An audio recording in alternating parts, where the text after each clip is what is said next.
düşer. Sefadır hamdini ağladı düşer. İçip kalan ağla mestane geldi. İçip kalan ağla mestane geldi.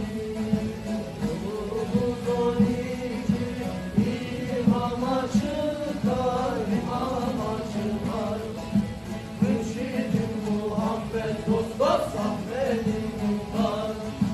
Rehberim alim sahip zülfikar.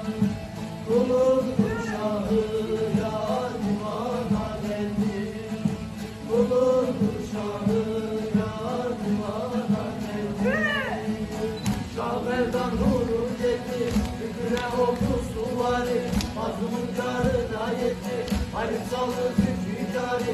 Halim saldı zülfikari. Bir Hacı Bektaş varidir, Halim misali yaridi. Ülküler görmez göridi, yürütü cansız duvari.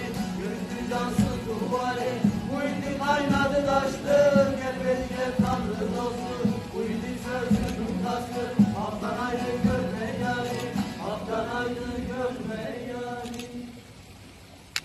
Bismi Şah Allah Allah, Hü Allahü eyvallah. Secde haktır ademe, seyran gahı zaleme. El Hakka değdik, geldik bu cennete.